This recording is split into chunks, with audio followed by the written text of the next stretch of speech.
அபயம் இருக்க எனக்கென்ன கவலை, எப்போதும் உன் பிள்ளை எனக்காய் உனக்கன்றோ கவலை. இயேசுவுக்கு பிரியமான அன்பு உறவுகளே, நண்பர்களே, இந்த நாளிலே சிறப்பாக இயேசுவின் பெயரால் உங்களை சந்திப்பதிலே மிகுந்த மகிழ்ச்சி. நம் ஆண்டவர் இயேசு கிறிஸ்து ஒவ்வொரு நாளையுமே ஒரு பெரிய ஆசீர்வாதத்தின் நாளாகவே கொடுத்து கொண்டிருக்கிறார். சிறப்பாக இன்று பாஸ்கா காலத்தின் 25ஆம் நாளை தொடங்குகிறோம். இந்த பாஸ்கா காலத்தில் உயிர்ப்பினுடைய மக்களாக வாழ வேண்டும், உயிர்ப்பு செய்தியை அறிவிக்கின்ற நற்செய்தியாளராக வாழ வேண்டும் என்று சொல்லி நம் ஆண்டவர் இயேசு கிறிஸ்து விரும்புகிறார். எனவே பிரியமானவர்களே, இன்று சிறப்பாக நம்முடைய தாயாம் திரு அவை புனித மத்தேயாஸ் திருத்தூதரின் பெருவிழாவை சிறப்பாக கொண்டாடி கொண்டிருக்கிறது.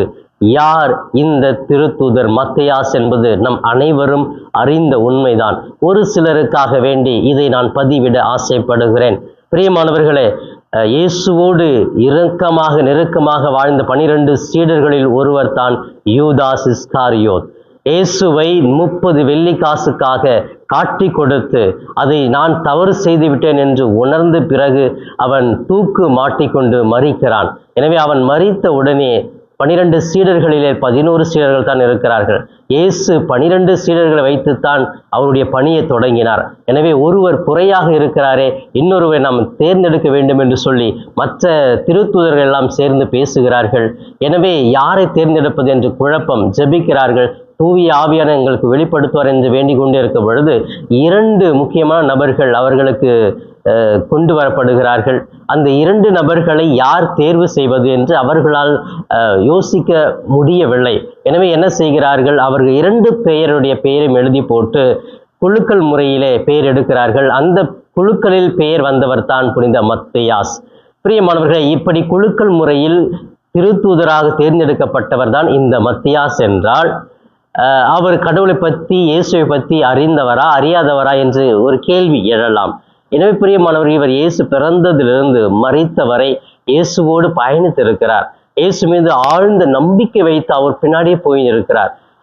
இயேசு என்றால் அவருக்கு அவ்வளவு பிடிக்கும். எனவே அந்த நம்பிக்கை, இயேசுவுக்காக தான் முன்வந்து எதையுமே செய்ய தயாராக இருக்கிறேன், நற்செய்தி அவருடைய உயிர்ப்பு செய்தியை நானும் அறிவிக்கிறேன் என்று சொல்லி முன் வந்ததனால் தூய ஆவியார் கடவுளுடைய திட்டத்தின்படி இந்த மத்தேயாசை 12 சீடர்களில் ஒருவராக தேர்ந்தெடுத்தார். எனவே அன்றிலிருந்து அந்த நற்செய்தி பணியை தீவிரமாக முழுமையாக நம்பிக்கையோடு அறிவித்து சென்றார். எனவே இவர் மறைசாட்சியாக மரித்திருக்கிறார் என்று வரலாறு கூறுகிறது. அப்படிப்பட்ட ஒரு நம்பிக்கை வாழ்ந்த ஒரு மனிதரை கடவுள் எந்த அளவுக்கு உயர்த்திருக்கிறார் என்று பாருங்கள். ஆம் பிரியமானவர்களே, இப்படிப்பட்ட ஒரு நற்செய்தி வாழ்வு, இயேசுவை நம்பின வாழ்வு நம்முடைய வாழ்க்கையில் இருக்கிற பொழுது கடவுள் நம்மையும் உயர்த்துவார். எனவே இந்த கடவுளுடைய வாழ்க்கையில, நமது வாழ்க்கையில நாம் இறைவனோடு இணைந்து தான் செல்ல வேண்டும் என்று சொல்லி இந்த திருத்தூதரான புனித மத்தேயாஸ் அவருடைய வாழ்க்கையின் மூலமாக விளக்குகிறார். ஏன் இதை முன் வந்து ஏற்றுக்கொள்ளுகிறார் என்று பார்க்கிற பொழுது, இவர் கடவுள் மீது, இயேசு மீது வைத்திருந்த அன்பு, அந்த அன்பினுடைய வெளிப்பாடு தான் என்னையே இந்த இயேசுவுக்காக கொடுக்க வேண்டும் என்று சொல்லி முன் வருகிறார். பிரியமானவர்களே, இன்று நம்முடைய தாயாம் திரு அவை சிறப்பாக இந்த திருத்தூதரான மத்தேயாசின் விழாவை கொண்டாடுகிற பொழுது அவருடைய நல்ல பண்புகளை நாமும் உள்வாங்கி அவரை போன்று வாழ முயற்சி எடுப்போம். அப்பொழுது இறைவன் நம் ஒவ்வொருவரையும் உயர்த்தி ஆசீர்வதிப்பார். பிரியமானவர்களே, சிறப்பாக இன்றைய மன்னாவிற்குள் கடந்து செல்லுவோம். இன்றைய மன்னாவுக்கு சிறப்பாக நம்முடைய தாயாம் திரு அவை நமக்கு இன்று கொடுக்கிற உன்னதமான மன்னா உணவு யோவான் நற்செய்தி 15ஆம் அதிகாரம் 9 - 15 முடிய பகுதிகள் கொடுக்கப்பட்டிருக்கிறது. பிரியமானவர்களை, இந்த பகுதியை படித்து பாருங்கள். இது முழுவதுமாக அன்பை பற்றி தான் பேசுகிறது. அன்பு மிக சிறந்தது. அன்பு இறைவனுடைய கொடையாக இருக்கிறது. அன்பே கடவுள் என்று சொல்லுகிறோம். கடவுள் அன்பாக இருக்கிறார் என்று சொல்லுகிறோம். அப்ப அந்த அன்பு கடவுள் எப்படி வைத்திருந்தார் என்பதை நிரூபிக்கத்தான் இயேசு கூட இந்த பகுதியிலே கடவுள் என்னை அன்பு செய்கிறார், அதை போன்று நீங்களும் என்னை அன்பு செய்யுங்கள் என்று கேட்கிறார். பிரியமானவர்களே, கடவுள் உலகத்தின் மீது அன்பு கொண்டதனால் தான் தனது ஒரே மகனை மனு உருவெடுக்க பூமிக்கு அனுப்புகிறார். எந்த அளவுக்கு அவர் நம் மீது அன்பு கொண்டிருந்தார் என்றால், தன்னுடைய மகனும் அந்த மக்களுடைய பாவங்களுக்காக நான் அவர்களை முழுமையாக அன்பு செய்கிறேன் என்பதை காட்டுவதற்காக துன்பங்கள் பலப்பட்டார், வேதனைகளை பட்டார், சிலுவை சுமந்தார், மரித்தார், உயிர்த்தெழுகிறார். ஆம் பிரியமானவர், இதுதான் கடவுளுடைய உன்னதமான அன்பு. அன்பு என்றாலே சுயநலத்தை சார்ந்ததாக இருக்கக்கூடாது, பிறர் நலத்தை சார்ந்ததாகவே இருக்க வேண்டும். நான் மற்றவர்கள் அன்பு செய்கிறேன் அப்படின்னு சொன்னாக்கா அவங்க என்னை பார்க்கணும், என்கிட்ட பேசணும், எனக்கு தேவையான கிஃப்டெல்லாம் கொடுக்கணும், எப்போவுமே என்னை பற்றி புகழ்ந்து பேசிக்கிட்டே இருந்தோம் அப்படின்னு சொன்னாக்கா நான் அவங்கள அன்பு செய்கிறேன்னா இல்லை. இது சுயநல அன்பு. இது கடவுள் எதிர்பார்க்கல. கடவுளும் அப்படி செய்யலை, இயேசுவும் அப்படி செய்யலை. எல்லாம் நான் ஒரு இடத்துல உட்கார்ந்துட்டு இருப்பேன், மக்கள்லாம் வருவாங்க, என்னை பார்ப்பாங்க, என்னை புகழ்ந்து பேசிக்கிட்டே இருப்பான், இவர் வல்லவர், ராஜாதி ராஜன், ராஜ குலத்துங்க அப்படின்னு சொல்லிட்டு ஒரு அரசனை புகழ்ந்து பல்லவி பாடுறது மாதிரி யாரும் பாட மாட்டாங்க. அப்படி இயேசு எதிர்பார்க்கல. ஆம் பிரியமானவர்களே, அவரா போறாரு. அவர் யாரை எதிர்பார்க்கலாம் கூட போறாரு. பாவிகள் வீட்டுக்கு போய் உட்கார்ந்து சாப்பிட்றாரு. இதுதான் அவர் உன்னதமான உயர்ந்த அன்பு. அன்பு என்பது எப்படி இருக்க வேண்டும் என்று சொல்லி அன்பை பற்றி சிறப்பாக திருத்தூதர் பவுல் அவர்கள் தெளிவாக கொரிந்தியருக்கு எழுதிய திருமுகத்திலே விளக்குகிறார். ஆம் பிரியமானவர்களே, சிறப்பாக இந்த நற்செய்தியிலே நான் என் தந்தையை அன்பு செய்வது போன்று நீங்களும் என்னை அன்பு செய்யுங்கள்.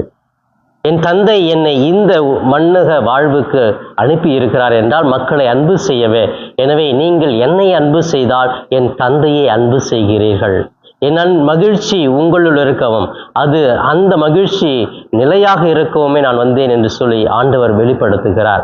ஆம் பிரியமானவர்களை, இயேசு சொல்லுகிறார், நான் என் தந்தையின் கட்டளைகளை கடைபிடித்து அவருடைய அன்பில் நிலைத்திருப்பதை போன்று நீங்களும் எனது கட்டளையை கடைபிடித்து எனது அன்பில் நிலைத்திருங்கள் என்று சொல்லி இயேசு அழைப்பு விடுக்கிறார். பாருங்க பிரியமானவர்களே, அன்பு செய்தோம் அப்படின்னு சொன்னா, கடவுளை நான் அன்பு செய்கிறேன் என்று சொல்லி அவருடைய கட்டளைகளை பின்பற்றாமல் இருந்தால் அது அன்பு அல்ல. அவருடைய கட்டளை என்ன? உன்னை நீ அன்பு செய்வதை போன்று மற்றவரையும் அன்பு செய் என்று அவருடைய கட்டளையாக கொடுக்கிறார். இது ஒரு பெரிய கட்டளை பிரியமானவர்களே. அந்த கட்டளை மிக சிறந்தது. நான் என்ன அன்பு செஞ்சேன், அது ரொம்ப எளிமையானது. ஆனால் நான் எந்த அளவுக்கு என்னை அன்பு செய்கிறேனோ அதே அளவுக்கு மற்றவர்களையும் அன்பு செய்வது மிக சிறந்த கொடை. அதுதான் உண்மையான அன்பு என்று சொல்லி இயேசு கிறிஸ்து அழகாக முன்வைக்கிறார். ஆம் பிரியமானவர்களே, எனது அன்பு எப்படிப்பட்ட அன்பாக இருக்கிறது? கடவுளுடைய கட்டளையை பின்பற்றி வெளிப்படுத்துகிற அன்பாக இருக்கிறதா, அல்லது கடவுளுடைய கட்டளைகளை பின்பற்றாமல் என்னுடைய சுய ஆதாயத்துக்காக, சுயநலனுக்காக நான் மற்றவர்களை அன்பு செய்கிறேன் என்று நாம் இன்று சிந்திக்க வேண்டும். எனவே பிரியமானவர்களே, கடவுளை அன்பு செய்ய வேண்டுமா? அவருடைய அருளையும் இரக்கத்தையும் அனுபவிக்க வேண்டுமா? அவரை முழுமையாக அன்பு செய்யுங்கள்.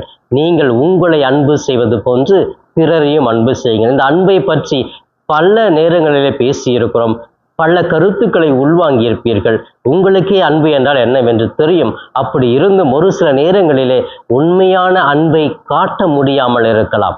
அப்படிப்பட்ட நேரங்களை நினைத்து பார்த்து, நான் எப்படி உண்மையான அன்பை, என்னை அன்பு செய்வது போன்று பிறரையும் அன்பு செய்வது, கடவுளுடைய கட்டளையை ஏற்று அவர்படி முழுமையாக நான் என்னையே அர்ப்பணித்து வாழ்வது என்றெல்லாம் யோசித்து அந்த அன்பில் நிலைத்திருங்கள். அந்த அன்பு உங்களை கடவுளோடு இணைக்கும். இப்பொழுது என்னோடு இணைந்து ஜெபிக்கலாமே. எங்களை நேசிக்கும் எங்கள் தாயும் தந்தையுமான இறைவா, இதோ இந்த சிறப்பான இந்த நாளுக்காக நன்றி கூறுகிறோம். இந்த நாள் முழுவதும் ஆண்டவரே, உமது துணையும் ஆதரவும் எங்களோடு இருக்கட்டும். சிறப்பாக ஒரு திருத்தூதரை எங்களுக்கு கொடையாக கொடுத்திருக்கிறீரே, அவருடைய பெருவிழாவை கொண்டாடும் இந்த நாளிலே திருத்தூதர் மத்தியாசுடைய பரிந்துரை எங்களுக்காக இருக்கட்டும். நாங்களும் எங்களுடைய வாழ்க்கையில் அந்த திருத்தூதரை போன்று நம்பிக்கையோடு இந்த உயிருள்ள உயிர்த்த ஆண்டவரின் நற்செய்தி அறிவிக்கும் நற்செய்தி வீரர்களாக மாற எங்களை தகுதிப்படுத்துவீராக. இதோ சிறப்பாக இன்றைய மன்னா என்ற இந்த நிகழ்ச்சியை பார்த்து ஜெபித்து கொண்டிருக்கிற ஒவ்வொரு பிள்ளைகளையும் தொட்டு ஆசீர்வதியும் ஆண்டவர்கள். இவர்கள் எங்கு சென்றாலும் உம்முடைய தூய பரிசுத்த ஆவியை வழி நடத்தட்டும். இவர்கள் உள்ளத்திலிருந்து உண்மையும் மகிழ்ச்சியும் பொங்கி எழ செய்வீராக ஆண்டவரே. இவர்கள் நினைக்கிற காரியங்கள், எடுக்கிற முயற்சிகள் எல்லாம் துணை இருக்கட்டும். சிறப்பாக இந்த நாளிலே இவர்கள் எங்கு சென்றாலும் தூய பரிசுத்த ஆவியானவர் அவர்களோடு உடன் பயணிக்க நான் ஜெபிக்கிறேன். ஆசீர்வதியும் ஆண்டவரே. இவர் கண்ணீரை துடைத்திரலும், வியாதியை நீக்கிறலும், கடன் பிரச்சனைகள், வேலையின்மை, குழந்தை பாக்கியின்மை, திருமண தடை என்று பல்வேறு சூழ்நிலைக்குள் தள்ளப்பட்டிருக்கிற ஒவ்வொருவருக்கும் ஆசிரியை கொடுப்பீராக. சிறப்பாக தங்களுடைய பிள்ளைகளை படிக்க வைக்க வேண்டும், பண வசதி இல்லை, அதிகமான மதிப்பெண்ணை மகன் பெறவில்லையே, மகள் பெறவில்லையே என்று இயங்குகிறவர்களுக்கு ஆண்டவரே, அந்த குழந்தைகளுக்கு நல்ல ஒரு எதிர்காலத்தை காட்டுவீராக ஆண்டவரே. சிறப்பாக இந்த நாட்களிலே எந்த கல்லூரியில் சேர்வது என்று அலைந்து கொண்டிருக்கிற பெற்றோருக்கும் பிள்ளைகளுக்கும் நல்ல ஒரு தெளிவான சிந்தனை கொடுத்து அவர்கள் எதை படிப்பது, எப்படி வாழ்வது என்ற எண்ணங்களை எல்லாம் நீர் அவர்கள் கொடுத்து அவர் குடும்பத்தையும் அவர் பிள்ளைகளையும் நல்ல முறையில் ஆசீர்வதித்து அமைதியையும் சமாதானத்தையும் கொடுத்து வழி நடத்துவீராக. இவை எல்லாம் எங்கள் ஆண்டவரும் மீட்பெருமான இயேசுவின் மூலம் ஜெபிக்கிறேன் என் ஜீவனுள்ள நல்ல பிதாவே. ஆமேன், ஆமேன். பிரியமானவர்களே, இந்த நாள் இனிய நாளாக இறை அருளை நிறைவாக பெறும் நாளாக அமைய வாழ்த்துகிறேன். உங்களுக்காக ஜெபிக்கிறேன். இயேசுவுக்கே புகழ், மரியே வாழ்க.